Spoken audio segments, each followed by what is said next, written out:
அஸ்ஸலாமு அலைக்கும் வரஹ்மத்துல்லாஹி வபரகாத்துஹு.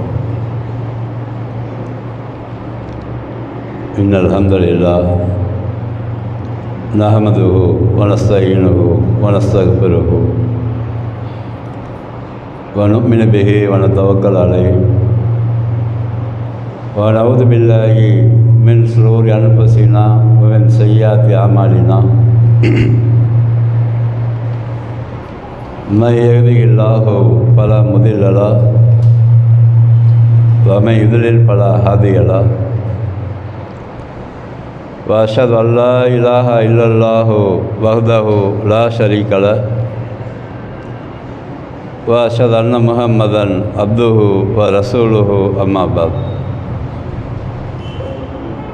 அல்லாஹும்ம ஸல்லி அலா முஹம்மத் வ அலா ஆலி முஹம்மத் கமா ஸல்லைத அலா இப்ராஹீம் வ அலா ஆலி இப்ராஹீம் இன்னக ஹமீதும் மஜீத். அல்லாஹும்ம பாரிக் அலா முஹம்மத் வ அலா ஆலி முஹம்மத் கமா பாரக்த அலா இப்ராஹீம் வ அலா ஆலி இப்ராஹீம் இன்னக ஹமீதும் மஜீத். قال الله تعالى في محكم تنزيله العظيم والفرقان المجيد. أعوذ بالله من الشيطان الرجيم. بسم الله الرحمن الرحيم. يا أيها الناس اتقوا ربكم الذي خلقكم من نفس واحدة وخلق منها زوجها وبث منهما رجالا كثيرا ونساء واتقوا الله الذي تساءلون به والأرحام إن الله كان عليكم رقيبا. وقال أيضا يا أيها الذين آمنوا اتقوا الله حق تقاته ولا تموتن إلا وأنتم مسلمون. يا أيها الذين آمنوا اتقوا الله وقولوا قولا سديدا يصلح لكم أعمالكم ويغفر لكم ذنوبكم ومن يطع الله ورسوله فقد فاز فوزا عظيما. قال نبينا صلى الله عليه وسلم قل آمنت بالله ثم استقيم. وقال أيضا صلى الله عليه وسلم إن أصدق الحديث كتاب الله وخير الهدي هدي محمد صلى الله عليه وسلم وشر الأمور محدثاتها وكل محدثة بدعة وكل بدعة ضلالة وكل ضلالة في النار. ஊசிக்கும் வையாய் அவ்வலன் பித்தக்குவல்லா. அளவற்ற அருளாளனும் நிகரற்ற அன்புடையனுமாகிய அல்லாஹுவின் பெயர் போற்றி ஆரம்பம் செய்கிறேன். சாந்தியும் சமாதானமும் கருணையும் நம் உயிரினும் மேலான ரசூலுல்லாஹி ஸல்லல்லாஹு அலைஹி வஸல்லம் அவர்கள் மீது ஏற்பட வேண்டும். இன்னும் அவர்களை அப்படியே பின்பற்றி வாழ்ந்த சஹாபாக்கள், தாபியீன்கள், தபவு தாபியீன்கள், இன்னும் மார்க்கத்துடைய உண்மையான கொள்கைகளை மக்கள் மத்தியிலே சொல்வதற்காக அன்றிலிருந்து இன்று வரை பாடுபட்டு கொண்டிருக்கக்கூடிய அறிஞர் பெருமக்கள், இன்னும் ஜும்மாவுடைய முக்கியத்துவம் கருதி இமாம் மிம்பர் மீது ஏறுவதற்கு முன்பாகவே வந்து 2 ரக்காத் தொழுது விட்டு அல்லாஹுடைய கட்டளையை கேட்டு அந்த அடிப்படையில் வாழ வேண்டும் என்று துவா செய்து கொண்டிருக்கிற நம் அனைவர் மீதும் அல்லாஹுடைய ஒற்றா பெருங்கருணை என்றென்றும் நின்று நிலவ வேண்டும். கண்ணியமிக்க எல்லாம் அல்ல அல்லாஹ் சுப்ஹானஹு வ தஆலாவின் நல்லடியார்களே, சகோதரர்களே, சகோதரிகளே, அல்லாஹுடைய கிருபையால் வல்ல ரஹ்மான் நமக்கு ஒரு மிகச்சிறந்த அருள்கொடை வழங்கியிருக்கிறான்.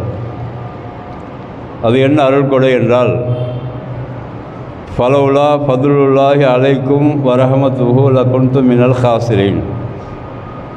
நான் மாத்திரம் உங்கள் மீது அருள்கொடை புரியாமல் இருந்திருந்தால் நீங்கள் எல்லோரும் நஷ்டவாளிகளாக இருந்திருப்பீர்கள். குன்தும் அலா சஃபா ஹுஃபரத்தி மினன்னார் ஃபன்கதக்கும் மின்ஹா. நீங்கள் எல்லோரும் நரகத்துடைய அந்த கரையில் இருந்தீர்கள், நான் தான் உங்களை காப்பாற்றினேன் என்றெல்லாம் அல்லாஹ் நம்மை பார்த்து சொல்லிவிட்டு அல்லாஹ் நமக்கு தந்திருக்கிற அருள்கொடைகளை நினைத்து பார்த்து அந்த அடிப்படையிலே அவனுக்கு நாம் எல்லாம் நன்றி செலுத்தி கொண்டு நாம் வாழ வேண்டும் என்று அல்லாஹ் நம்மிடத்திலிருந்து எதிர்பார்க்கிறான். அல்லாஹ் எதிர்பார்க்கிறான் என்றால் அல்லாஹ்வுக்கு எந்த தேவையும் கிடையாது. அல்லாஹ்விற்கு மனிதன் மூலமாக எந்த தேவையும் அற்றவன் அவன். ஆனால் அவன் நம்மீது காட்டிய அந்த கருணைக்காக அழகிய படைப்பில் படைத்த இந்த மனிதன் வழிகேட்டில் சென்றுவிடக்கூடாது என்று நம்மீது பாசம் வைத்திருக்கிறான். அதற்காக நன்றி செலுத்த சொல்லி நம்மை அல்லாஹ் குர்ஆனில் பல இடங்களில் சொல்லிக்கொண்டே இருக்கிறான். இன்றைய கால சூழ்நிலையில் உலக அளவில் பல இடங்களில் பயம் ஏற்பட்டிருக்கிறது, இன்னொன்று பசி ஏற்பட்டிருக்கிறது. நமக்கு தெரியல, அல்ஹம்துலில்லாஹ் நம்ம ஊரை பொறுத்த வரைக்கும் நம்ம எல்லாம் நல்லா வச்சுருக்கிறோம். நம்ம பாட்டுக்கு சாதாரணமாக இருக்கிறோம், நல்லா சாப்பிட்றோம், நல்லா தூங்குகிறோம், நல்லா தொழுகிறோம், அமைதியாக வாழ்கிறோம். எந்த பிரச்சனையும் அல்லாஹ் நமக்கு தரவில்லை.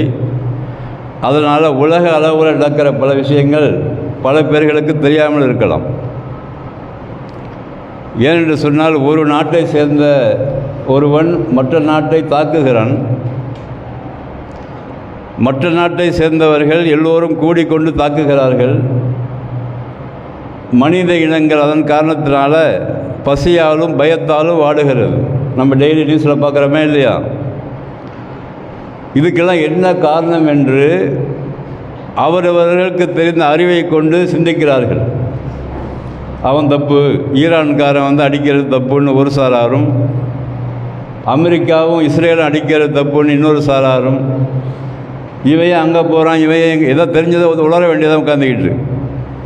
அது ஏன் அது நடக்குது, என்ன காரணத்தால் நடக்குது யாருக்கும் தெரியாது, பெரும்பாலுமே தெரியாது.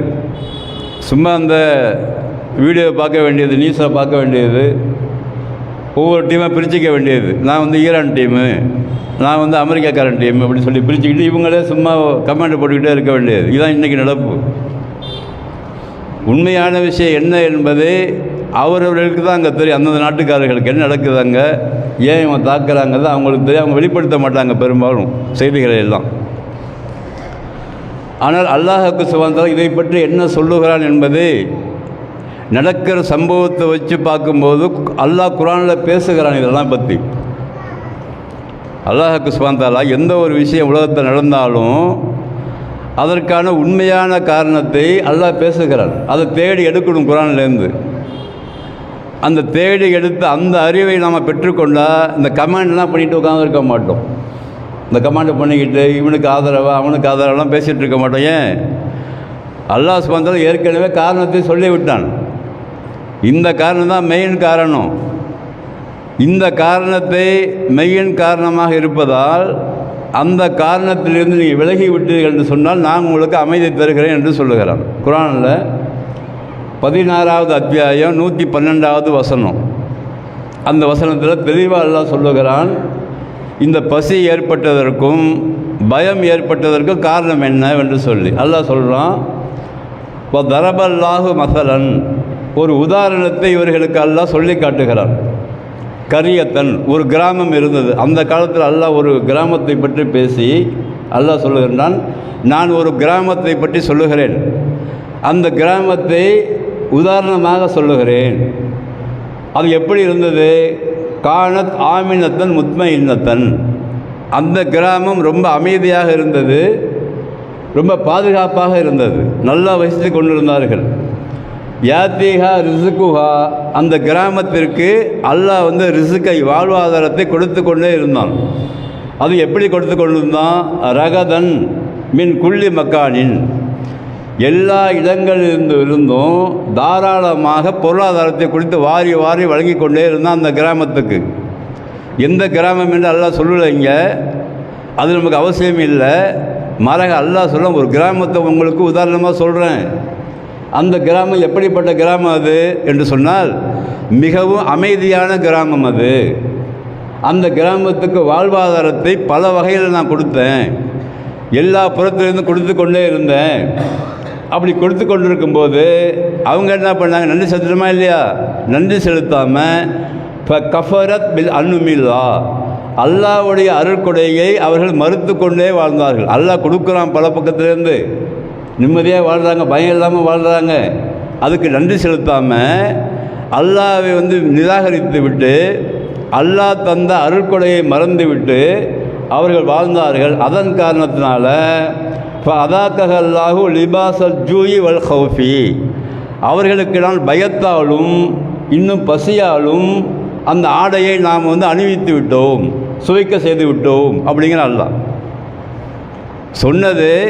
அல்லாஹுக்கு சுமந்தல கொடுத்த அந்த பரக்கத்திற்கும் கொடுத்த அந்த பயமில்லாத வாழ்க்கைக்கும் அல்லாஹ் தந்த ரிஸ்க்குக்கும் என்ன செய்யணும்? நன்றி செலுத்தணுமா வேணாமா? நன்றி செலுத்தாமல் இவங்க மாறு செய்த காரணத்தினால அல்லாஹ் சுப்ஹானஹு வ தஆலா அவர்களுக்கு பசியையும் தந்திருக்கிறான், இன்னும் பயத்தையும் தந்திருக்கிறான். பிமா கானு யஸ்னவூன், அவர்கள் செய்து கொண்டிருந்த காரணத்தின் காரணம். இதான் அந்த ஆயத்துக்கான விளக்கம். அல்லாஹ் சொல்லுகிற காரணம், இந்த உலகத்தில் ஏற்படுகிற எந்த பயமாக இருந்தாலும் சரி, எந்த பாதுகாப்பற்ற சூழ்நிலையாக இருந்தாலும் சரி, அதற்கு மெயின் காரணம் என்னன்னு சொன்னால், நான் இவர்களுக்கு அதிகமாக பொருளாதாரத்தை கொடுத்தேன், பல வகையில் கொடுத்தாதும் அதற்கெல்லாம் இவர்கள் மறந்துவிட்டு அல்லாஹ்வுக்கு எனக்கு நன்றி செலுத்தாமல் இவர்கள் மாறு செய்த காரணத்தினால்தான் இது ஏற்படுகிறது என்று சொல்லி ஒரு முக்கியமான காரணத்தை அல்லாஹ் இங்கே பதிவு செய்கிறார். இதுதான் காரணம். இன்றைக்கு உலக நாடுகளில் எங்கெல்லாம் இந்த பசி ஏற்பட்டிருக்கிறதோ, எங்கெல்லாம் பயம் ஏற்பட்டிருக்கிறதோ, அதற்கு மெயின் காரணம் என்ன? அல்லாஹ் கொடுத்த அந்த அருள்கொடைக்கு நன்றி செலுத்தாமல் அவர்கள் மாறு செய்து கொண்டு இருப்பது தான் காரணம். அது எந்த வகையில் மாறு செய்கிறார்கள் என்பது அந்தந்த நாட்டுக்காரனுக்கு தான் தெரியாது. நம்ம எங்கேயே உட்காந்துட்டு இங்கே உட்காந்து பேசிகிட்டு இருக்க முடியாது. எந்த நாட்டுக்காரன் எப்படி அவனுக்கு அல்லாஹ்வை மறந்து வாழ்கிறான், எந்த அருள்கொடைக்கு அவன் மாறு செய்கிறான் என்பதெல்லாம் நாம் எங்கேயே உட்காந்து கொண்டு நியூஸ் சேனலில் பார்த்துலாம் நம்ம அறிந்து கொள்ள முடியாது. அதனால் மெயின் காரணமாக சொல்லுகிற இந்த விஷயத்தை நாம் அறிவாக பெற்றுக்கொள்ள வேண்டும். முதல்ல குர்ஆன் மூலமாக இந்த அறிவை பெற்றுக்கொள்ள. இது மாதிரி ஏராளமான வசனங்கள் அல்லாஹ் சொல்லலாம். ஒரு வசனம் தான் சொல்லியிருக்கிறாங்க. அதற்கு பிறகு இந்த பயம் இருக்குல்ல, இந்த பயம் அடுத்ததாக பாதுகாப்பற்ற சூழ்நிலை இருக்குல்ல, இது மக்காவிலும் இருந்ததாக அல்லாஹ் பதிவு செய்கிறான். 106வது அத்தியாயத்தில் மிக முக்கியமான காரணமாக அல்லாஹ் பதிவு செய்கிறான். அந்த குறைஷிகளை பற்றி பேசும்போது 106வது அத்தியாயம் அது நம்ம சாதாரணமாக ஓதுகிற சின்ன சூறாவாக இருக்கும். எப்படி இருக்காது? அவுது பில்லாஹி மினஷ் ஷைத்தானிர் ரஜீம், பிஸ்மில்லாஹிர் ரஹ்மானிர் ரஹீம், லி ஈலாஃபி குரைஷ் ஈலாஃபிஹிம் ரிஹலத்த ஷிதாயி வஸ்ஸைஃப் ஃபல் யாபுது ரப்ப ஹாதல் பைத் அல்லதி அத்அமஹு மின் ஜூ வ ஆமனஹு மின் ஹவுஃப் அப்படின்னு இருக்கும் அந்த வாசகம். அதில் காரணத்தை அல்லாஹ் பதிவு செய்கிறான். இந்த குறைஷிகள் இருந்தார்கள்ல, இந்த குறைஷிகள் தான் யார்? மக்காவில் ரசூல் ஸல்லல்லாஹு அலைஹி வஸல்லம் அவர்களுடைய குடும்ப பெயர். அது ரசூல் ஸல்லல்லாஹு அலைஹி வஸல்லம் அவர்கள் முன்னோர்கள் வாழ்ந்த அந்த குடும்ப பெயர் தான் குறைஷ் என்று சொல்வது. அந்த குறைஷிகளுக்கு அல்லாஹ்வுக்கு சுப்ஹானஹு வ தஆலா ஒரு ஆசையை போட்டான். என்ன ஆசையை போட்டான்? முதலாக இவர்கள் வியாபாரம் செய்வதற்கான ஆசையை போட்டான். என்ன வியாபாரம் அது? அங்கே இருக்கிற பேரிச்சம்பழத்தை கொண்டு போய் சிரியாவில் போய் விற்கிறது, சிரியாவில் கிடைக்கிற அந்த விஷயத்தை கொண்டாந்து மக்காவில் விற்கிறது. ஆரம்பத்திலலாம் இப்படி இல்லை. அவங்க குறைஷிகளுக்கு வியாபாரம் என்றால் என்னவென்றே தெரியாத நிலை. ஆனால் இந்த ஆசையை அல்லாஹ் ஏற்படுத்தியதாக அல்லாஹ் பதிவு செய்கிறாங்க. ஈலாஃபி குறைஷினா குறைஷிகளுக்கு நாம் விருப்பத்தை ஏற்படுத்தினோம். ஈலாஃபிஹிம் ரிஹலத்த ஷிதாயி வஸ்ஸைஃப், கோடை காலத்திலும் குளிர்காலத்திலும் இவர்கள் ஒட்டகைகளை எடுத்துக்கொண்டு அங்கே போவாங்க. சிரியாவுக்கு பக்கத்தில் நாடுகளுக்கு போவாங்க. அங்கே இருக்கிற பொருளை கொண்டாந்து இங்கே கொண்டு வருவாங்க. கோடை காலத்தில் என்ன தேவைப்படுதுன்னு அவங்களுக்கு தெரியும், குளிர்காலத்தில் என்ன தேவைப்படுதுன்னு அவங்களுக்கு தெரியும். அந்த நாலேஜை அல்லாஹ் அப்போ தான் ஏற்படுத்துகிறாங்க. அந்த வியாபார தந்திரத்தையே முதலாக அல்லாஹ் அந்த அறிவை கொடுத்ததாக அல்லாஹ் பதிவு செய்துவிட்டு அல்லாஹ் சொல்கிறான், ஃபல் யாபுது ரப்ப ஹாதல் பைத்.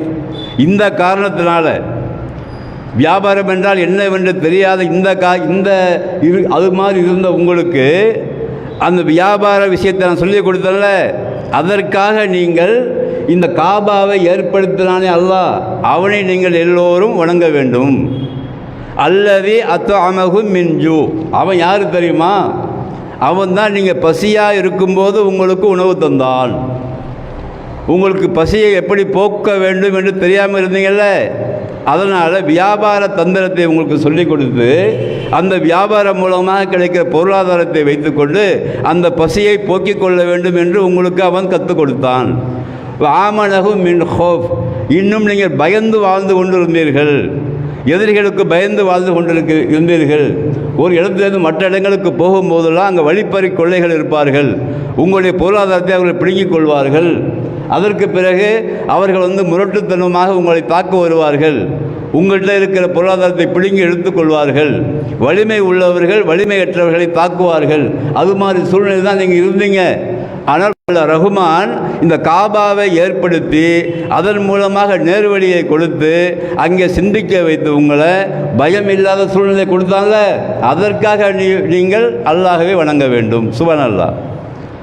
அப்போ அல்லாஹ்வை வணங்குவதற்கான காரணத்தை பற்றி அல்லாஹ் பல இடங்களில் குர்ஆனில் பதிவு செய்கிறான். குறிப்பாக அல்லாஹ் பல இடங்களில் பதிவு செய்கிறது, உங்களுக்கு பசியிலிருந்து அவன் உணவு கொடுத்தான், உங்களுக்கு பயத்திலிருந்து பாதுகாப்பு கொடுத்தான். அப்போ அல்லாஹுக்கு சுப்ஹானஹு நாடினால் நம்முடைய உள்ளத்தில் பயம் இருக்காது. அல்லாஹுக்கு சுப்ஹானஹு நாடினால் பசியற்ற சூழ்நிலையில் நமக்கு அல்லாஹ் தருவான். நமக்கு தந்திருக்கானா இல்லை? இன்றைக்கு அல்ஹம்துலில்லாஹ் எங்கே யார் எவ்வளோ கஷ்டப்பட்டாலும் இன்றைக்கு உலக அளவில் பரிதவிக்கிறான் ஒரு இடங்களில். இப்போ கூட சமீபத்தில் 10 நாளைக்கு முன்னாடி ஒரு கேஸில் மட்டும் இருந்தால் நிம்மதியான சூழ்நிலை இருந்தது. ஒரு கேஸில் மட்டும் இருக்குதா? அல்ஹம்துலில்லாஹ் நம்மள்கிட்ட கேஸ் இருக்குது. சென்னை போன்ற நகரங்களில் பார்த்தீங்கன்னாக்கா, செங்கல்பட்டு போன்ற இடங்களில் பார்த்தீங்கன்னாக்கா பைக்கு கொண்டு போய் ஃபுல்லாக நிப்பாட்டிடலாம். ஆயிரக்கணக்கான பைக்கு நிற்குது. ஏன்? பெட்ரோல் கிடைக்காம போனால் என்ன செய்கிறது? டீசல் கிடைக்காம போனால் என்ன செய்கிறது? கேஸு என்னன்னா இதெல்லாம் ஒரு பயத்தை ஏற்படுத்துகிறான்ல மனிதனுக்கு. பயத்தை ஏற்படுத்தி அதன் மூலமாக உள்ளத்தில் நம்ம வாழ முடியுமா வாழ முடியாதா அப்படிங்கிற சூழ்நிலையை அல்லாஹ் ஏற்படுத்துகிறான். இதை ஏற்படுத்தி பதற்றமான சூழ்நிலை எல்லாம் ஏற்படுத்தி அவனை மூளையை வேலை செய்யாமல் ஆக்கி விடுகிறான் அல்லாஹ். அந்த சூழ்நிலை தான் ஏற்பட்டு கொண்டு இருக்கிறது. ஏற்படுத்துவேங்கிற அல்லாஹுக்கு சுபஹானஹு. அல்லாஹ் குர்ஆனில் பல இடங்களில் பதிவு செய்கிறான், நீங்கள் மாத்திரம் நன்றி செலுத்த தவறிவிட்டால், நீங்கள் மாத்திரம் நான் கொடுக்கிற அருட்கொடைகளுக்கு நன்றி செலுத்த தவறிவிட்டால் கொஞ்சம் கொஞ்சமாக அல்லாஹ் காமிப்பேங்கிறான். அல்லாஹ் பல இடங்களில் குர்ஆன் வசனம் இருக்குது. பல இடங்களில் அருள்கொடைக்கு நன்றி செலுத்த முடியாத சமுதாயத்தை அல்லாஹ் கொஞ்சம் கொஞ்சமாக இப்படி பய உணர்ச்சியை போட்டு விட்டுருவோம். நிறைய காசு பணம் இருக்கும், கோடிக்கணக்காக வச்சுருப்பான், உள்ளத்தில் ஒரு பயம் இருக்கும், அவனுக்கு என்ன செய்ய போகிறோன்னு தெரியலையே அப்படின்னு சொல்லி. அந்த பயம் இருக்கிறது என்று இருந்தால் கூட அது ஒரு வகையில் பார்த்திங்கன்னா அல்லாஹ்வுடைய அதாபுன்னு வச்சுக்கணும். எதை குறித்தும் பயப்படக்கூடாது. முதல்ல இந்த ஒரு நம்பிக்கை கொண்டவர்களை பொறுத்த வரைக்கும் அல்லாஹ்வுக்கு நம்ம நன்றி செலுத்துகிறோம், அல்லாஹ் கொடுத்த அருட்கொடையை நினைச்சு பார்க்குறோம். அதுக்கு பிறகு அல்லாஹ் சொன்ன மாதிரி நம்முடைய வாழ்க்கையை அமைத்து கொள்கிறோம். அல்லாஹ் அழைக்கும் போதெல்லாம் வந்து விடுகிறோம், அதை முயற்சி செய்து கொண்டே இருக்கிறோம். அப்படி இருக்கும்போது உலகத்தில் எது நடந்தாலும் நம்ம கவலைப்படக்கூடாது. ஏன்? அந்த பய உணர்ச்சியை நமக்கு அல்லாஹ் தரவே மாட்டான். இது இல்லைன்னா போடான்ட்டு போயிட்டே இருப்பாங்க அவங்க. இல்லை கேஸ் இல்லைன்னா லைட்டாக விரவு இருக்கல போடா, பெட்ரோல் இல்லைன்னா நடந்து கால் எல்லாம் கொடுத்துருக்கான் எனக்கு. இதெல்லாம் ஏற்படுத்தியதானே இப்போ வண்டி வாகனங்களாக இருக்கட்டும், கேஸாக இருக்கட்டும், இதெல்லாம் இவன் கண்டுபிடிச்சி கொண்டு மனிதன் தனக்குத்தானே வசதிக்காக ஏற்படுத்தியதானே. ஒருவேளை இதெல்லாம் இல்லைன்னா என்ன அப்படிங்கிற எண்ணத்தை சில பேர்களுக்கு அல்லாஹ் போட்டு விடுவான். அப்படி போட்டு விட்டான் என்று சொன்னால் அல்லாஹ்வுடைய அருட்கொடை பெற்றவர்கள் அவர்கள் தான் என்பதை நன்றாக புரிந்து கொள்ள வேண்டும். எந்த ஒரு விஷயம் உலகத்தில் நடந்தாலும் சரிதான், எப்படிப்பட்ட அதாபுகள் வந்தாலும் சரிதான், சில பேர்களை மாத்திரம் தன்னுடைய அருட்கொடையால் அல்லாஹ் பயமற்ற சூழ்நிலை ஏற்படுத்துகிறான். அந்த பயமற்ற சூழ்நிலையின் காரணமாக அவர்கள் அடுத்த கட்டத்தை நோக்கி சென்று கொண்டே இருப்பார்கள். எப்படி? இது இல்லைன்னா என்ன எனக்கு பெரிய விஷயமா, இது இல்லைன்னா எனக்கு பெரிய விஷயமா என்ற எண்ணத்தை அல்லாஹ் போட்டு அவர்கள் உள்ளத்தில் அமைதியை ஏற்படுத்தி விடுவான். ஏனென்று சொன்னால் இங்கே நம்ம அனுபவிக்கிற விஷயங்கள் எல்லாம் நாம ஏற்பாடு செய்தது தான். இன்னும் சொல்லப்போனால் அல்லாஹ் பல இடங்களில் இந்த நெருப்பை பற்றி பேசும்போது அல்லாஹ் நெருப்பு எங்கிருந்து உருவாகிறது என்று பேசும்போதெல்லாம் மரத்திலிருந்து நாம் நெருப்பை உண்டாக்கி இருக்கிறோம் என்று சொல்கிறான் அல்லாஹ். பல இடங்களில் குர்ஆன் வசனம் இருக்குது, சொல்கிறது யாசினிலே வருது. மரங்கள்லேருந்து தான் நான் நெருப்பை உண்டாக்குறேன், அதன் மூலமாக இவர்கள் தீ மூட்டிக் கொள்கிறார்கள், அதன் மூலமாக இவர்கள் தேவைகளை பூர்த்தி செய்து கொள்கிறார்கள் என்றெல்லாம் அல்லாஹ் பதிவு செய்கிறான். அந்த ஒரு நாள் ஒரு 10 நாள் கேஸ் தட்டுப்பாடு ஏற்பட்ட உடனேயே டக்குன்னு விறகெல்லாம் விலை ஏற்றலாம் பாருங்க. டக்குன்னு சில இடங்களில் டக்குன்னு 50 ரூபா கிலோ இருந்தது, டக்குன்னு 100 ரூபா தரணும் இல்லையா? காரணம் என்ன? எங்கே இருந்தாலும் நீ திரும்பி வந்து தான் ஆகணும். இங்கே நீ என்ன தான் நீ ஆட்டம் போட்டாலும் அல்லாஹ் குர்ஆனில் பதிவு செய்கிறான். நீ என்ன ஆட்டம் போட்டாலும் சரி, நீ எவ்வளோ கண்டுபிடிப்புகளை வைத்துக்கொண்டு செஞ்சாலும் சரி, ஒரு கட்டம் வரும். அந்த கட்டம் வரும்போது நீ எல்லாமே நான் ஏற்பாடு செய்த விஷயம் பக்கம்தான் நீ வர வேண்டி இருக்கும். அதற்கு பிறகு அல்லாஹ் ஏற்பாடு செய்து வைத்திருக்கிற விஷயங்கள் மூலமாக பெறப்படுகிற அந்த விஷயங்களுக்குள்ள அதுதான் மனித குலத்திற்கு ஆரோக்கியமானது. எப்பயுமே ஞாபகம் வச்சுங்க இந்த பாயிண்டை. அல்லாஹ் ஏற்பாடு செய்து அதன் மூலமாக தருகிற உணவு வகைகள் இருக்குல்ல, அந்த உணவு வகைகள் தான் மனித குலத்திற்கு ஆரோக்கியமானது. ஆனால் இவன் அவசரமாக கண்டுபிடித்த பல விஷயங்கள் எல்லாம் மனித உடல்களுக்கு தீங்கு விளைவிக்கக்கூடியதாக இருக்கும். ஆனால் வண்டி சும்மா ஓடிட்டு இருக்கும், அவ்வளோதான். இன்றைக்கு சும்மா சொல்கிறேன், நான் விறகு மூலமாக சமைக்கிற அந்த மண்பாண்டங்களின் மூலமாக சமைக்கிற அந்த உணவு இருக்குல்ல, அந்த உணவை எடுத்து ஒரு பக்கம் வைத்துக்கொண்டு கேஸ் மூலமாக தயாரிக்கிற உணவை வைத்துக்கொண்டு என்ன செக் பண்ணி பார்க்க சொல்லுங்கள், லேபரேட்டரியில் கொடுத்து. எந்த உணவில் அதிகமாக அந்த மினரல் என்று சொல்லி சத்து இருக்குன்னு நீங்கள் கண்டுபிடிச்சி வச்சுருக்கிறான். அதனால தான் நம்மளாம் பார்த்திங்கன்னா இப்போ அதிகமாக பிரியாணி சமைக்கும் போது கட்டையை போட்டு இருக்கிறோமா இல்லையா? கேஸு பெரும்பாலும் வைக்கிறது இல்லை. காரணம் என்ன? இது அல்லாஹ்வுக்கு சுப்ஹானஹு மனித குலத்திற்கு விறகுகளின் மூலமாக ஒரு தீயை மூட்டி அதன் மூலமாக உணவு சமைக்கிற ஒரு கலை அல்லாஹ் எல்லாம் கற்றுக் கொடுத்தது தான். ஆதம் அலைஹிஸ்ஸலாம் அவர்களிலேருந்து உலகம் அழிகின்ற வரை அல்லாஹ்வுக்கு சுப்ஹானஹு அல்லமல் இன்சான மாலம் யாலம், எல்லா விஷயத்தையும் கொஞ்சம் கொஞ்சமாக கற்றுக் கொடுத்து கொண்டே இருப்பான். பேசிக் ஒன்று இருக்கும் எல்லாத்துக்கும். விவசாயம் செய்து நீங்கள் சாப்பிடணும், அதில் உரத்தை சரியாக போட்டு நீங்கள் சாப்பிடணும் கற்றுக் கொடுத்தானே இல்லை. இன்றைக்கு என்ன பெரும்பாலும் எல்லாம் கெமிஸ்ட்ரியை போட்டு உண்டாக்கி இன்றைக்கு என்ன ஆயிடுச்சு? இன்றைக்கி மனித குலம் எங்கே பார்த்தாலும் நோய்வாய்ப்பட்டு இன்றைக்கு ஆஸ்பத்திரிகளும் மெடிக்கல் ஷாப்புகளும் மருந்து மாத்திரைகளும் தேவையில்லாத அந்த எல்லாம் வந்துச்சா இல்லையா? இன்றைக்கு பயமாக இருக்காங்களே இல்லை? மொத்த பேரும் உலகத்தில் பெரும்பாலான மனிதர்கள் அதிகமாக பயப்படுவதற்கு காரணம் என்ன? உணவு முறைகளை அல்லாஹ் சொன்ன மாதிரி ஏற்பாடு செய்யாததான் காரணம். அப்போ கொஞ்ச நாள் கழித்து யோசிக்கிறான். இப்போ யோசிச்சு என்ன சொல்லலாம்? இது ஆர்கானிக் வெஜிடபிள்ஸுங்க டக்குன்னு ரிட்டர்ன் அடிக்கலாம். இப்படிலாம் செஞ்சுவிட்டு அப்படியே செய்ய முடியல இவனுக்கு. டக்குன்னு ஒரு விளம்பரம் கொடுக்குறான். இப்போ அதெல்லாம் சரியாகல, கெமிஸ்ட்ரி உங்களுக்கு அதிகமாக இருக்குது, அதில் நிறைய உரத்தை போட்டுடுறாங்க, அதன் மூலமாக உணவு தப்பாக வருது, அது சாப்பிடும்போது உடல் பாதிக்கப்படுது, உங்களுக்கு சுகர் வருது, உங்களுக்கு ஏதோ வருது, ஏதோ ஒரு பேர் வச்சுக்கிட்டு மக்கள் மத்தியில் பீதியை கிளப்பி விட்டுட்டு ஆரோக்கியமாக இருக்கவனையும் மன உளைச்சல் ஏற்படுத்தலான்னு இல்லையா? காரணம் என்ன காரணம் என்று சொன்னால் அல்லாஹ் அழகிய வாழ்க்கையை கொடுத்து மனித குலத்திற்கு பயமில்லாமல் வாழ்கிற ஒரு வாய்ப்பை கொடுத்து, இன்னும் சொல்லப்போனால் பசி இல்லாத வாழ்க்கையை ஒருவர் மற்றவருக்கு உதவி செய்து வாழ்கிற வாழ்க்கை அமைப்பை கொடுத்து தான் அல்லாஹ் சுப்ஹானஹு இந்த மனிதனை படைத்திருக்கிறான். ஆனால் இவன் போட்ட புரோகிராமத்தின் காரணத்தினால, இவன் போட்ட புரோகிராம் அவசர கதியில் போட்ட புரோகிராம் தான் இன்றைக்கு மனித குலத்தை பயத்தில் ஆக்குகிறது. இன்னொன்று பாதுகாப்பற்ற சூழ்நிலை ஏற்படுகிறது. எத்தனை கோடிகளை செலவு பண்ணுறான் பாருங்கள். இராணுவத்திற்கும் அந்த அழிப்பதற்கு தாக்குவதற்காக பயன்படுத்துகிற அந்த இயந்திரங்களை அவங்க தயார்படுத்துகிறான் இல்லையா? எத்தனை கோடி பயன்படுத்துகிறான் பாருங்கள். ஒரு மனித வளத்தை அல்லாஹ் ஏற்படுத்தியது ஒருவர் மற்றவருக்கு உதவி செய்து சகோதரத்தோடு வாழ வேணும் அல்லாஹ் சொன்னாலே குர்ஆனில் இருக்கா இல்லையா? அதையெல்லாம் மறந்துவிட்டு ஒவ்வொரு நாட்டுக்காரனும் அடுத்த நாட்டுக்காரனை அழித்து அங்கேருந்து கிடைக்கிற பொருளாதாரத்தை எடுத்துக்கொள்ள வேண்டும் என்று பேராசைப்படுகிறான். வேற ஒன்றும் இல்லை காரணம் இதுக்கு. அல்லாஹ் பல இடங்களில் பதிவு செய்கிறான். இது ஒரு மனிதன் மற்ற மனிதன்கிட்ட இருக்கிற செல்வத்தை எடுத்துக்கொண்டு இவன் பெரிய ஆள் ஆகணும், இவங்கிட்ட வலிமை இருக்கின்ற காரணத்தினால அந்த வலிமையை பயன்படுத்தி வலிமை இல்லாதவனை தன் கைவசப்படுத்தி கொள்ள வேண்டும். அல்லாஹ் சொல்கிறான், எப்பா நீ பாட்டுக்கு அவன் வேலையை பாரு, அவன் பாட்டுக்கு அவன் வேலையை பார்ப்பான். இதுதான் நம்முடைய பேசிக்கு. ஒவ்வொரு மனிதனும் அவன் வேலையை அவன் பார்க்கணும். அல்லாஹ் கொடுத்த அருள் கொலைக்கு நன்றி செலுத்தணும். அல்லாஹ் சொன்ன மாதிரி வாழ்வதற்கு பழகணும். நீ அவன்கிட்ட இருக்க தத்து நீ ஏன் பிடுங்குற? உனக்கு அவனுக்கு என்ன சம்பந்தம்? இதெல்லாம் அல்லாஹ் கேட்குறான். அப்போ சம்பந்தம் இல்லாமல் தானே இவன் போய் அவன் அடிக்கிறான். இப்போ நீங்கள் யோசிச்சு பாருங்கள். நான் காமனாக சொல்கிறேன், இந்த நாட்டுக்காரனுக்கும் அந்த நாட்டுக்காரனுக்கும் எந்த சம்பந்தம் கிடையாது.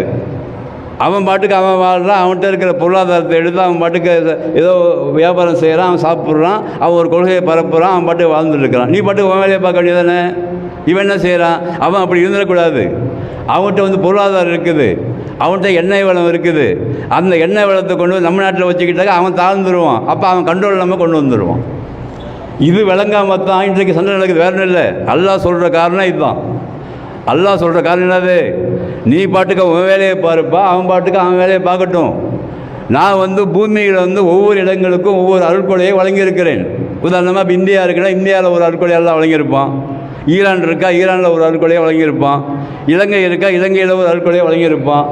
அமெரிக்கா இருக்குதா, அமெரிக்காவில் ஒரு அருட்கொலையை வழங்கியிருப்பான். அது வந்து பிரித்து பார்ப்பதற்காகத்தான் அது. அதற்கு பிறகு உனக்கு கொடுக்கப்பட்ட அருட்கொலை அவன்கிட்ட கொடுக்கணும், அவன்கிட்ட கொடுக்கப்பட்ட அருட்கொலை நீ வாங்கிக்கணும் நல்ல முறையில்.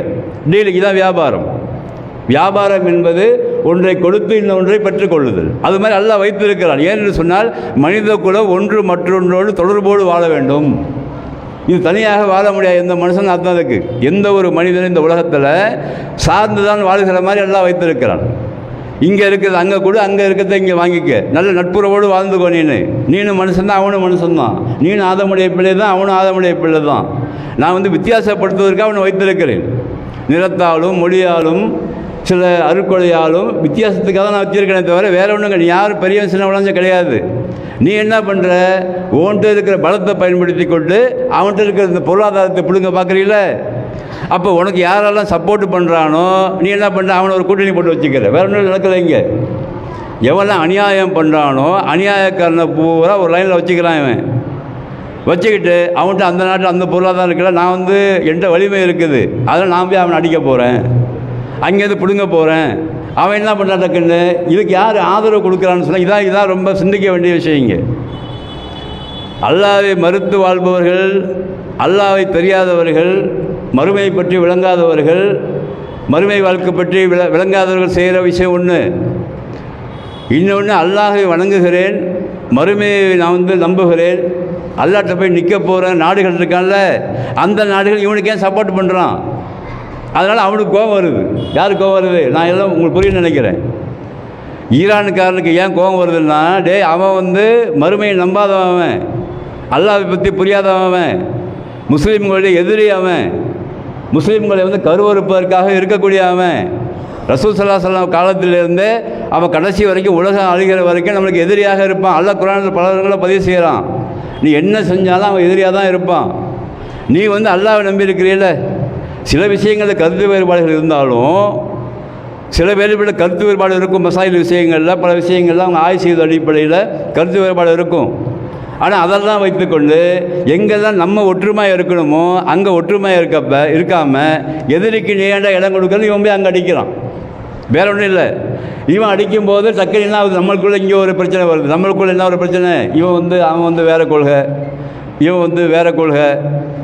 என்ன இந்த கொள்கை சரியா? இப்போ பேச வேண்டிய டைம் அது. இப்போ பேச வேண்டிய டைம். இப்போ மனுஷன் தான் பார்க்கணும். இங்கே ஒரு எதிரி இருக்கிறான் என்று சொன்னால், மார்க்கத்தை பற்றி விளங்காத ஒருத்தன் இருக்கிறான்னு சொன்னால், அவன் வந்து அல்லாஹ்வை நம்புகிற ஒருத்தனை அடிக்கும் பொழுது இவங்களாம் சேர்ந்துல இங்கே இருக்கணும். இவனை அடிப்பதற்கு அவனே ஒரு இடத்த கொடுக்குறான்னு சொன்னால் இதை விட முட்டாள்தனம் ஏதாவது இருக்கதா? இதை மறுமையை நம்புகிற லட்சணமா என்று அவன் கேட்டு விட்டு இவனை தாக்க ஆரம்பிச்சிடான். இவனை தாக்கலன்னா இவனை தாக்கலை, அந்த எதிரியாக இருக்கிற இவன் வந்து இவனை தாக்குவதற்காக எங்கெல்லாம் ஏற்பாடு செய்து வைத்திருக்கிறான் அந்த இடத்த, அதை இவன் தாக்குறான். உடனே அதை இசை பண்ணிடுறானுங்க எல்லாம் சேர்ந்து. இவன் அடிக்கிறான்னு சொல்லி அங்கே இசை பண்ணி அவனை பொறுத்த வரைக்கும், யார் எதிரியை பொறுத்த வரைக்கும் நம்மளுக்குள்ளே சண்டை போட்டுக்கிற மாதிரி பண்ணி விட்டுருவான். அவனுடைய கிரிட்டிக்கல் மைண்டு இது. மார்க்கத்துக்கு முரணாக இருக்கிறவங்கெல்லாம் சேர்ந்து என்ன செய்வான்னு சொன்னாக்கா, மார்க்கத்தை சேர்ந்தவர்களே அல்லாஹ்வை நம்புவர்கள் மத்தியில் சின்ன கருத்து வேறுபாடுகளை போட்டு என்ன செய்வான்? இவன் 2 பேரும் அடிச்சுக்கிட்டோம். இவன் 2 பேரும் அடிச்சுக்கிட்டால் நமக்கு லாபம் தானே. அவன் உள்ளே போந்துடான் டக்குன்னு. அப்போ இவ்வளவு முட்டாள்களாக இருக்கிறார்கள் என்பதற்காகத்தான் அதை தான் இப்போ பேச வேண்டிய சப்ஜெக்ட். நம்ம அது எப்படி பேச முடியும்னு சொல்லி குர்ஆனுக்குள்ளே போனால் தான் பேச முடியும். நீங்கள் ஃபேஸ்புக்கை பார்த்துட்டு யூடியூப்பை பார்த்துட்டு அதெல்லாம் பேச முடியாது. ஏன் இவன் அடிக்கிறான், இவனை எதற்காக அடிக்கிறான் அவனை, இதான் இங்கே பேச வேண்டிய சப்ஜெக்ட். இங்கே அவன் கொள்கை வேறு, இவன் கொள்கை வேறு, அவன் கொள்கை நமக்கு எதிரிலாம் இங்கே இப்போ பேசக்கூடாது. எந்த உலமாக்களும் சரி தான், பல உலமாக்கள் பேசுகிறாங்களா இல்லையா? அப்போலாம் இப்போ பேசக்கூடாது. இப்போ பேச வேண்டிய சப்ஜெக்டு பலம் உள்ள ஒருவன், அதாவது தன்னிட்ட வந்து அந்த ஆயுத பலம் இருக்கிறது என்பதற்காக மற்ற நாட்டுடைய பொருளாதாரத்தை சுரண்டுகிறான் என்ற அந்த டாப்பிக்கை மட்டும் வச்சு தான் பேசணும். இவன் ஏன் சுரண்டுறான் இவன் சொன்னாக்கா, இவன் தன் கீழே இருக்கிறதுக்கு அவன் பாடுபடுறான். பல நூற்றாண்டு காலமாக இந்த உலகத்தில் உள்ள எல்லா நாடுகளும் தன் கீழே இருக்கணும், நான் அதிகாரம் செலுத்தணும், எனக்கு பயப்படணும் தான் ஆயுதத்தை அவன் தயார் பண்ணி வச்சுருக்கிறான். அது விளங்கணும் முதல்ல. அதை விளங்கிட்டு தான் அது யாராக இருந்தாலும் நம்ம எதிர்க்கிறோம். அதை இவன் அடித்தான்னு மாத்திரம் இல்லை, பலகீனமாக இருக்கிற ஒருவனை பலமாக இருக்கிறவன் அடித்தான் என்று சொன்னால் அது யார் அடித்தாலும் தப்புண்டு அல்லாஹ் பதிவு செய்கிறான். அதை பலகீனமானவனை பலமுள்ளமாக ஆக்குவதற்கு முயற்சி பண்ணுமே தவிர அவனை தன்வசப்படுத்தி கொள்ளக்கூடாதுன்னு அல்லாஹ் பதிவு செய்கிறான். இது உலக அளவில் உள்ள அரசியல் நான் சொல்லிட்டு இருக்கிறேன். ஆனால் எந்த நேரத்தில் ஒரு அல்லாஹ்வை நம்பிக்கை கொண்ட ஒரு நாட்டை அல்லாஹ்வை நம்பிக்கை கொள்ளாத ஒருத்தன் தாக்குகிறான், அப்போ நம்ம எல்லாம் ஒன்றாக சேர்ந்து அவனை எதிர்க்கணுங்கிற கான்செப்ட் இல்லாமல் போகிறதோ அப்பெல்லாம் இவர்கள் நமக்குள்ளே அடித்து கொள்ள வேண்டிய சூழ்நிலை ஏற்பட்டுவிடும். அதைத்தான் இன்றைக்கு உலகம் சந்திக்கிறது. அதன் காரணமாக அமைதியாக இருக்கிற இடமெல்லாம் பதட்டமான சூழ்நிலை ஏற்படுகிறது. வேற ஒன்றும் இல்லை. நான் இங்கே நீ வரியா, நான் அவனை அடிச்சுக்குவேங்கிறான். இவன் அந்த பாதையை ஹுர்மஸ் இருக்கு இல்லையா, ஹுர்மஸனை அடிச்சிருவேன், நீ கொண்டு போய் பார்ப்போங்கிறான். அவன் எல்லாம் 5 பேர் சேர்ந்துக்கிறான். நாளைக்கு அழிச்சிருவாங்கிறான். நம்ம மிரட்டின பிறகு மறுநாள் வந்து இல்லை போர் இல்லைங்கிறான். இதெல்லாம் நியூஸ் தான் நம்மளுக்கு கிடைக்கிது. அப்போ உண்மையான நியூஸ் என்ன? ஒருவன் மற்றவனுக்கு ஒவ்வொரு விதத்தில் பயப்படுகிறான். இங்கே இவன் நீ அடிச்சுன்னா அங்கே ஸ்டாப் பண்ணிவிடுவேன், உனக்கு அங்கே கேஸ் வராது, பொருளாதாரம் தலைப்படும். ஒன்றால் அல்லாஹ் அப்படி தான் வச்சுருக்காங்கிற அல்லாஹ் குர்ஆனில் சொல்லுது, அல்லாஹ் உன்னை படைத்ததே அப்படி தான் வச்சுருக்கிறேன். நீ தனியாக இந்த உலகத்தில் வாழ முடியாது, நீ சார்ந்து தான் வாழ வேண்டும், ஒருவன் மற்றவனுக்கு உதவி செய்து தான் வாழ வேண்டும். அப்போ ஒருவன் மற்றவனுக்கு உதவி செய்கிற மாதிரி வாழும்போது நீ வந்து உதவியை பெற்றுக்கொண்டு நன்மை செய்யணும். அவனுக்கு ஓன்ட்ட இருந்தால் நீ அவனுக்கு கொடுக்கணும், அவன்கிட்ட நீ வாங்கிக்கணும். இதுதான் பண்டமாற்று முறை. வியாபாரத்தோடைய அடிப்படையே இதுதான். நீங்கள் ரொம்பலாம் நம்ம சிந்திக்க வேணாம். இது புரியணும்னாக்கா ஒரு 40 வருஷம் முன்னாடி நீங்கள் பார்த்தீங்கன்னாக்கா, 50 வருஷம் வச்சிங்களேன், அப்போல்லாம் பார்த்தீங்கன்னா நம்ம ஊரில் கிராமத்தில் பார்த்தீங்கன்னாக்கா அந்த நம்ம பெரியவங்க இருந்தாங்கள்ல, நம்முடைய ராதிமாரெலாம் அவங்க என்ன செய்வாங்க, புளி இவங்க வீட்டில் இருக்கும், புளியை கொண்டு கொடுத்துட்டு சுரக்காய் வாங்கிட்டு வந்துடுவாங்க. நீங்களே பார்த்துருப்பீங்க. இவங்ககிட்ட புளி இருக்கும், அவங்ககிட்ட சுரக்காய் விளையும். சுரக்காய் ஒன்று வாங்கிட்டு புளியை கொடுத்து விலைலாம் கிடையாது. அப்போ ஒன்றை கொடுத்து விட்டு இன்னொன்றை பெறுது. இவர்கள் ஒன்று உற்பத்தி பண்ணி வச்சுருப்பாங்க, அவங்ககிட்ட ஒன்று இருக்கும், இதை கொடுத்து அவங்க வாங்கிக்கிறது. இப்படி தான் இருந்துச்சு வியாபாரமே. இந்த யூதர்கள் வந்து தான் வியாபாரத்தையே மாற்றி விட்டான். எல்லாத்தையும் இந்த யூதர்கள் வந்து தான் வியாபாரத்தை மாற்றி விட்டு தலைகளை ஆக்கி விட்டு எல்லாமே பணத்தின் மூலமாக வியாபாரம் செய்கிற மாதிரி வச்சு கரன்சியை ஏற்படுத்தி கொண்டு ஒரு நாட்டுடைய கரன்சி உயர்ந்தது, ஒரு நாட்டு கரன்சி தாழ்ந்தது சொல்லி இவனே வேல்யூபிளை போட்டுவிட்டு எல்லாரையும் அடிமையாக ஆக்கி வைத்திருக்கிறான் என்பதை நல்லா புரிஞ்சுக்கணும். குர்ஆனில் அல்லாஹ் இப்படி தான் பதிவு செய்கிறான். இவனாக ஏற்படுத்தியதான். இங்கே ஏற்படுத்திய எல்லா வசதி வாய்ப்புகளும், எல்லா பொருளாதார விஷயங்களும், எல்லா பண்டமாற்று விஷயங்களும், வியாபார தந்திரங்களும் எல்லாம் இவனாக ஏற்படுத்தி கொண்டு இவன் பலமாக இருப்பதால் அடுத்த நாட்டுக்காரனை பலகீனமாக ஆக்கி வைத்திருக்கிறான். இன்றைக்கி $1 அமெரிக்க டாலருடைய மதிப்பு வந்து நம்ம இந்தியாவுக்கு எவ்வளோ 91 ரூபா ஆகிடுச்சு. இன்றைக்கி இன்னும் கொஞ்ச நாள் 0 ரூபா போகிறோம். இப்போ பாக்கி 9 ரூபா தான் பாக்கி இருக்குது. இப்போ 0 ஆக்கினா அர்த்தம் கடனை கொடுத்து தள்ளி விட்டு உன்னிலதை ஆக்கி எனக்கு கட்டுப்படுவான். இவன் பாட்டு வாயை மட்டும் சும்மா இருப்பான் இவன். நம்ம ஆள் காரணம் என்னன்னு சொன்னாக்கா, இங்கே நம்மகிட்ட வந்து உற்பத்தி பெருகுதா இல்லையா, இந்தியாவில் எவ்வளோ உற்பத்தி வளங்கள் இருக்கா இல்லையா, மனித வளம் இருக்கா இல்லையா, அந்த உற்பத்தியை பெருக்கி பொருளாதாரத்தை வந்து உயர்த்தணுங்கிற அந்த பொருளாதார கொள்கை இவன்கிட்ட இருக்குது. செய்ய முடியாமல் பண்ணிவிட்டான் அவன். இப்போ செய்ய முடிஞ்சாலும் செய்ய விடாமல் அவன் ஒரு வியாபார தந்திரத்தை வைத்து வச்சிருக்கிறான். அதனால் அவனே நம்பி வாழ்கிற மாதிரி வச்சுட்டு இவன் அரசியல்வாதிங்கிற பேரில் மக்களை ஏமாற்றிட்டு உட்காந்துருக்கானா இல்லையா. அதனால தான் இன்றைக்கு மனித வளங்கள் இருந்தும் அல்லாஹ் கொடுத்த அருட்கொடை இருந்தும் அந்த அருட்கொடையெல்லாம் பயன்படுத்த முடியாமல் மற்ற நாட்டுக்காரனுக்கு அடிமையாக இருக்கிற சூழ்நிலை இருக்கிறது. அதனால் எது நடந்தாலும் வாய் பொத்தி இருக்கிற நாடுகள் இருக்கா இல்லையா. காரணம் இதுதான். ஒன்றும் செய்ய முடியல அவனுக்கு. அந்த கண்ணை கொடு, இந்த கண்ணை கொடு, அங்கே பிரிட்ஜு கட்டுறேன், இங்கே பிரிட்ஜு கட்டுறேன், அங்கே மெட்ரோ போடுறேன், அதை போடுறேன், இதை போடுறேன்னு வாங்கினாலே கடனை எப்போ வட்டி கட்ட முடியல இவனுக்கு. ஏதாவது பேசுகிறோம்னா டக்குன்னு அவன் அடிச்சிருவான், அது போல் அதை அமைக்கிடுவான், பயப்படுறான். இப்போ அப்போ எல்லாமே அவன் ப்ரோக்ராம் பண்ணி உலக அளவில் உள்ள மக்களை எல்லாம் அடிமைத்தனம் பண்ணி வைத்திருக்கிறான். அந்த அடிமைத்தனத்தில் வாழுகிற அந்த மக்களை இன்னும் மேலும் மேலும் அடிமைத்தனம் ஆக்குவதற்காக முயற்சி செய்கிறான். அவன் தான் எல்லாரையும் தாக்கிட்டு உட்காந்துருக்கான், வேறு ஒன்றும் இல்லை. அவனைத்தான் எதிர்க்கணும் எல்லாம் சேர்ந்து. இப்போ அவனைத்தான் இந்த நேரத்தில் எதிர்க்கணுமே தவிர இங்கே உள்ள விஷயங்களை வந்து நம்ம வீட்டுக்குள்ளே இருக்கிற விஷயங்களை வந்து அவன்கிட்ட போய் இஷ்யூ பண்ணிக்கிட்டு இவன் சரியில்லை, அவன் சரியில்லை, இவன் கொள்கை ரீதியாக எப்படி இருக்கிறான், அவன் கொள்கை ரீதியாக எப்படி இருக்கிறான்னு சொல்லி நமக்குள்ளே பிரிவினை ஏற்படுத்தி கொண்டு மக்கள் மத்தியில் தவறான கருத்துக்களை பரப்பி விட்டுறாமல் பலம் வாய்ந்தவன் எவனும் பலகீனனை அடிக்கக்கூடாது என்று அல்லாஹ் சொல்லுகின்றான். அதற்கு பிறகு ஏற்பாடு செய்யப்பட்ட எல்லா விஷயங்களுமே மனித குலத்துக்கு தீங்கானது என்பதை நம்ம வந்து உஷாராக இருந்துக்கணும். அவன் அந்த யூதர்களை வந்து ஏற்பாடு செய்த எல்லா விஷயமே வந்து பார்த்தா தான் பலபலன்னு இருக்கும், பார்த்தா ரொம்ப சூப்பராக இருக்க மாதிரி இருக்கும். எல்லாமே ஒன்றுக்கும் உதவாதது தான். எந்த துறையை நீங்கள் ஆய்வு செய்து பார்த்தாலும் அதுதான், கல்வித்துறையாக இருக்கட்டும், பொருளாதாரமாக இருக்கட்டும், மருத்துவமாக இருக்கட்டும், உடல் ஆரோக்கியமாக இருக்கட்டும், எந்த விஷயத்தை நீங்கள் எடுத்து பார்த்தாலும் எல்லாமே ஃபாஸ்ட் ஃபுட்டு மாதிரி வச்சுக்கிங்க. ஒரே வார்த்தை நான் சொல்லிடுறேன். எப்படி டக்குன்னு ஃபாஸ்ட் ஃபுட்டு கிடைக்குதா இல்லையா? நம்ம வீட்டில்னாக்கா மாவை அரைக்கணும், அதுக்கப்புறம் அதை புளிக்க வைக்கணும், அதுக்கு மறுநாள் காலை வரைக்கும் காத்துட்ருக்கோம். இவன் என்ன செய்வான், டக்குன்னு எண்ணெயை ஊற்றி ஒரு பிங்கான்னு பேர் வைப்பான், ஏதாவது ஒன்று அவன் வைக்க பேர் தானே. அதை கூட நம்ம வீட்டுக்காரி வந்து போடுவாங்க, டக்குன்னு வந்து இந்த ஃபாஸ்ட் ஃபுட்டு ஓடு தின்று. இதுதான் இன்றைக்கு உலக நடப்பு. நான் வந்து ஷார்ட்டாக சொல்கிற நேரத்தை கதை எல்லாமே நல்லா புரிஞ்சுக்கிங்க. உலக அளவில் இன்றைக்கு வந்து எல்லா துறைகளிலும் அவன் தலையிட்டு உலக மக்கள் அனைவரையும், எல்லா நாட்டுக்காரனையும் அடிமையாக்க வேண்டும் என்ற ப்ரோக்ராம் பண்ணி அவன் வந்து இன்றைக்கு தாக்க ஆரம்பித்து கொண்டிருக்கிறான். இந்த நேரத்தில் மற்ற நாடுகள், பலகீனமாக இருக்கிற நாடுகள்லாம் ஒன்று சேர்ந்து தங்கள் நாட்டு பொருளாதாரத்தை உயர்த்துவதற்கும் மனித வளத்தை வந்து மேம்படுத்துவதற்கும் முயற்சி செய்ய வேண்டும். அப்பொழுது தான் அல்லாஹ் கொடுத்த அருட்கொடை புரியும். அந்த அல்லாஹ் கொடுத்த அருட்கொடையை சரியாக பயன்படுத்தி கொண்டால் பசியோ பயமோ இருக்காது என்று பல இடங்கள் அல்லாஹ் பதிவு செய்கிறான். நான் வந்து நேரத்துக்கு 1-2 வசனங்கள் தான் சொல்லியிருக்கிறேன். இந்த பசி இல்லாமல் பயம் இல்லாமல் வாழுகிற வாழ்க்கை தான் சரியான வாழ்க்கை, அதுதான் அருட்கொடை என்று பதிவு செய்கிறான் அல்லாஹ் சுப்ஹானஹு வ தஆலா. ஒரு குடும்பத்தை ரசூலுல்லாஹ் இன்னும் தெளிவாக சொல்கிறாங்க, உன்கிட்ட ஒரு நாளைக்கு சாப்பிட்றதுக்கு சாப்பாடும் தூங்குறதுக்கு இடமும் நிம்மதியாக தூங்குவங்கிற இடம் யாரெல்லாம் அமைய பெற்றீர்களோ நீங்கள்லாம் அல்லாஹ்வுடைய அருட்கொடை பெற்றவர்கள் அல்லாஹ் ரசூலுல்லாஹ் சொல்லிக் கொடுக்குறாங்க நம்மளுக்கு. அந்த அளவிற்கு இந்த பசி என்பதும் பயம் என்பதும் இல்லாமல் இருப்பது அல்லாஹ்வுடைய அருட்கொடை. அதை நமக்கு அல்லாஹ் தந்திருக்கிறான் அல்ஹம்துலில்லாஹ். அதற்கு நாம் வந்து அதிகமாக நன்றி செலுத்தி அதே நிலைமை நமக்கு வருவதற்கு மௌத்து வரை துவா செய்து கொண்டே இருக்க வேண்டும். உலக அரசியலை பொறுத்த வரைக்கும் ரொம்ப பர்ஃபெக்டாக விளங்க வேண்டும் என்று சொன்னால் முதல்ல குர்ஆனுக்குள்ளே போய் அறிவை பெற்றுக்கொள்ள வேண்டும். யாரை சொல்கிறான், இவன் சொல்கிறான், அவன் சொல்கிறான்னு போகக்கூடாது. தேடணும் குர்ஆனுக்குள்ளே, இதை பற்றி அல்லாஹ் என்ன சொல்கிறான். அப்போ எவனவனா என்னென்னமோ சொல்லிகிட்டு இருப்பான், அல்லாஹ் ஒன்று சொல்லுவான். அந்த அல்லாஹ் சொல்கிறது தான் உண்மையாக இருக்கும் அங்கே. ஏன்னா அவன் தான் படைத்தவன், அவனுக்கு தான் உண்மையான காரணம் தெரியும். அப்போ போலியான காரணத்தை சொல்லி மக்கள் மத்தியில் பிரிவை ஏற்படுத்தி அதன் மூலமாக சண்டை சச்சரவுகள் ஏற்பட்டு கொண்டிருக்கிறது. இந்த நேரத்தில் நாம் குர்ஆனை ஓதி படித்து விளங்கி அதன் மூலமாக கிடைக்கிற படிப்பினை பெற்றுக்கொண்டு முடிந்தால் அல்லாஹ்விடத்தில் துவா செய்து கொள்ள வேண்டும். எப்படி துவா செய்யணும், கூட பலகீனமான இருக்கிற அந்த மனிதர்களை காப்பாற்றிய அல்லாஹ் என்று துவா செய்ய வேண்டும்.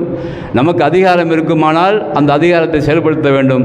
அதிகாரம் இல்லாத பட்சத்தில் வாய் மூடி மௌனமாக அல்லாஹ்வுடைய கட்டளையை பின்பற்றி கொண்டு துவா செய்து கொண்டு தான் வாழ முடியும். அதுதான் நமக்கு இப்போதைக்கு முடியும் என்பதை மீண்டும் மீண்டும் பதிவு செய்து கொள்கிறேன். அப்போ ஏதோ நடக்குது எங்கேயோ நடக்குதுன்னு இல்லாமல் நம்ம வீட்டுக்கு வந்துடக்கூடாதுங்கிற ஒரு விஷயத்தையும் அல்லாஹ்ட்ட துவா செய்து கொள்ள வேண்டும். இன்றைய தேதி வரை அல்லாஹ் அல்ஹம்துலில்லாஹ் நம்மை நன்றாக வைத்திருக்கிறான். அதற்காக நம்முடைய நன்றியை அல்லாஹ்வுக்கு அதிகமாக தொழுகை மூலமாக நாம் எல்லாம் நிறைவேற்றி கொண்டே இருக்க வேண்டும். எந்த அளவிற்கு அல்லாஹ்வோடு நம்ம தொடர்பு இருக்கிறதோ அந்த அளவிற்கு நமக்கு பயம் இல்லாத இன்னும் பாதுகாப்பான சூழ்நிலை அல்லாஹ் ஏற்படுத்துவான். அதற்கு அல்லாஹ் உறுதி கொடுக்கிறான். அல்லாஹ் ஒருபோதும் வாக்குறுதிக்கு மாறு செய்ய மாட்டான் என்பதை விலகிக் கொண்டு செயல்படக்கூடிய பாக்கியத்தை வளர்குமான் எனக்கும் உங்களுக்கும் தந்த அருள்புரிவானாக. வாஹிரு தஅவானா அல்ஹம்துலில்லாஹி ரப்பில் ஆலமீன்.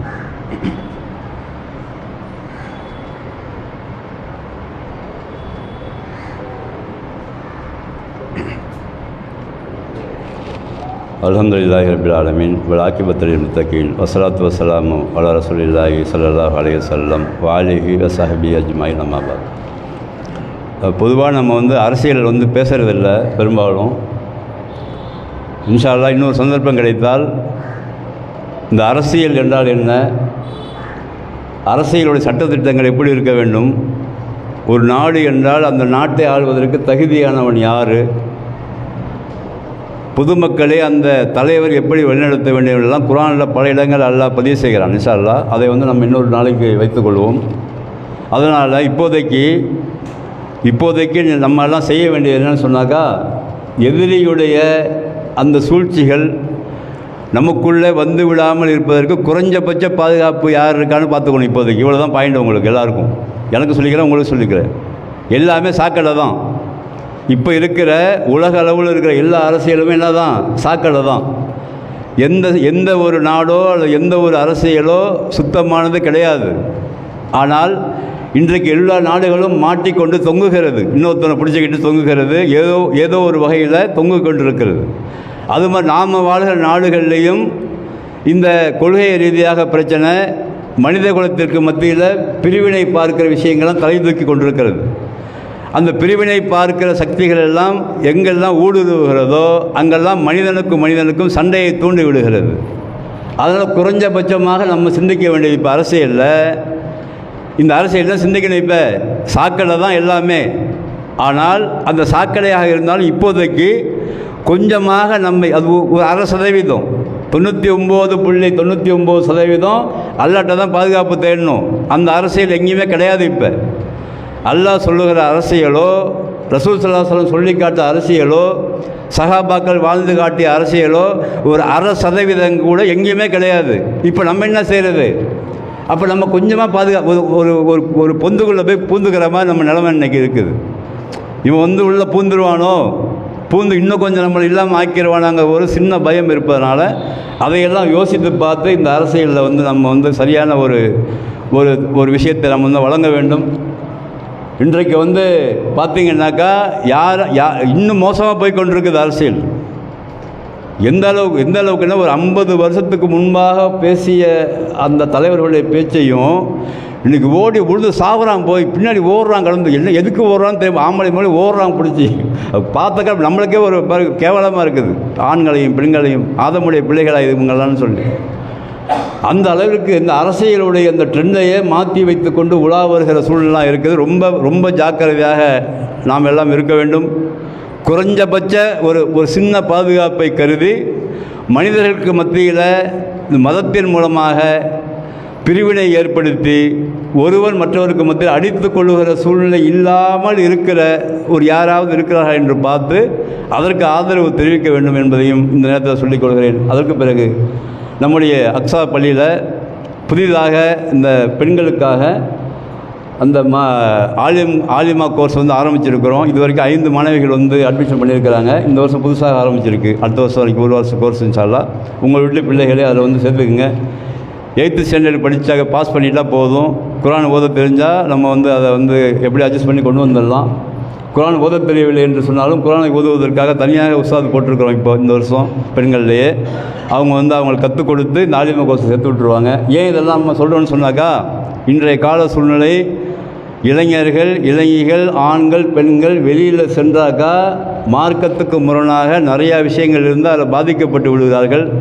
நம்ம குறைஞ்சபட்ச பாதுகாப்பாக காலையில் ஒரு மணி நேரம், சாயங்காலம் 1 மணி நேரம் நம்ம வீட்டு பெண் பிள்ளைகளை குறிப்பாக அவர்களை அதிகமாக கொஞ்சம் கொண்டாந்து வச்சு சில விஷயங்களை சொல்லிக் கொடுத்து கல்லூரிகளுக்கும் அந்த ஸ்கூலுக்கு அனுப்பணும்னாக்கா குறைஞ்சபட்ச பாதுகாப்பு கிடைக்கும். முழுமையான பாதுகாப்பு அப்புறம்தான். ஏன்னா அவன் டீம் பெருசு. நம்ம வீட்டு பிள்ளைகளை கெடுப்பதற்கு நிறையா விஷயங்களை அவன் வச்சிருக்கிறான். நம்ம காலையில் 1 மணி நேரம் பச்சை தொழுதாச்சா ஒரு 1/2 மணி நேரம் உட்கார வச்சு அல்லாஹ் பற்றி சொல்லிக் கொடுத்து இப்படி வாழணும், இப்படி மேரேஜ் பண்ணணும், இப்படி வாழணும், தொழுவணும். அப்போ அது சின்ன பாடம் தான். அதெல்லாம் ஏன் சொல்லிக் கொடுக்கப்படுகிறதுன்னு சொன்னாக்கா குறைஞ்சபட்ச பாதுகாப்பு தான். அந்த குறைஞ்சபட்ச பாதுகாப்பில் இந்த ஊரில் இருக்கக்கூடிய நீங்கள் தான் அதுக்கு இன்னும் ஒத்துழைப்பு கொடுக்க வேண்டும். ஒத்துழைப்பு கொடுத்து நம்ம வீட்டு பிள்ளைகள் படிச்சுட்டு வந்தால் கொஞ்சம் பாதுகாப்பாக இருக்கும். ஃபுல் கேரண்டாக கொடுக்க முடியாது. ஃபுல் கிராண்டை கொடுக்கணுனாக்கா அது ஒழுங்காக படித்து குரானை படித்து அதை விளக்கத்தை எடுத்து அதோடைய அர்த்தத்தை விளங்கி அல்லாஹ் பற்றி முழுமையாக புரிஞ்சு அது தன்னைத்தானே மாற்றிக்கொள்கிற அளவுக்கு அதுக்கு பக்குவம் வந்தால் தான் சாத்தியம். ஆனால் நம்ம குறைஞ்சபட்ச முயற்சியாக நம்ம செய்கிறோம். அதில் உங்கள் வீட்டு பிள்ளைகளை சேர்த்து இன்ஷாஅல்லாஹ் பயன்பெற வேண்டும். நீங்கள் எந்த அளவுக்கு ஒத்துழைப்பு கொடுக்குறீர்களோ அந்த அளவுக்கு நம்ம ஊருடைய அமைதி திரும்பும். நல்லா சொல்லிக்க திருப்பி எங்கெல்லாம் மார்க்க விஷயங்கள் ரொம்ப பிற்போக்காக போகிறதோ அங்கெல்லாம் அதாபுகள் வரும் என்று அல்லாஹ் குர்ஆனில் பல இடங்களில் பதிவு செய்கிறான். மார்க்க விஷயங்களை சொல்லிக்கொண்டே இருக்க வேண்டும், கேட்டுக்கொண்டே இருக்க வேண்டும், அதை படிப்பித்து கொண்டே இருக்க வேண்டும். நம்ம வீட்டு பிள்ளைகள் அதை கனெக்ஷன் கொடுத்துட்டு எங்கே வேணாலும் படிக்க வைக்கல, அதெல்லாம் பிரச்சனை கிடையாது. இங்கே தான் வாங்க நம்ம சொல்லலை. எங்கெல்லாம் உங்களுக்கு அந்த வாய்ப்பு இருக்கிறதோ அங்கெல்லாம் அனுப்பி உங்கள் வீட்டு பிள்ளைகளை படிக்க வைங்க.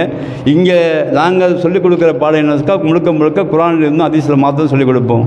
கட்டுக்கதைகளோ அல்லது பெரியாரோ அந்த பெரியார் இந்த பெரியாரெலாம் கிடையாது. குர்ஆனிலேருந்து இந்த ஆயத்து இருக்குது, பார்த்துக்க. நான் பேசுகிறேன் இல்லையா, பயன் பேசுகிறேன்ல, நம்பர் சொல்கிறேன்னா இல்லையா, இதே மாதிரி தான் பாடமும் இருக்கும். இந்த வசனம் இந்த இருக்குது, இந்த பார்த்துக்க, இந்த வசனம் இந்த இருக்குது பார்த்துக்க, ரசூலுல்லாஹ் இந்த சொல்லியிருக்காங்க பார்த்துக்க, டேரெக்டாக நம்ம சொல்லிடுவோம். அந்த பாடத்தை யாராருக்கெல்லாம் விருப்பம் இருக்கிறதோ அவர்கள் உங்கள் பிள்ளைகளை சேர்த்து இன்ஷா அல்லாஹ் பயன்பெறுமாறு அன்போடு கேட்டுக்கொள்கிறோம். வல்ல ரஹ்மான் நம்முடைய எல்லா நல்லெண்ணங்களை கபூலாக்கி இந்த உலகத்தில் எப்படி நம்மளை ஒன்று கூட்டினானோ அது மாதிரி இன்ஷா அல்லாஹ் சொர்க்கத்திலும் ஒன்று கூட்டுவானாக. வாஹிரு தாவானா அல்ஹம்துலில்லாஹி ரப்பில் ஆலமீன்.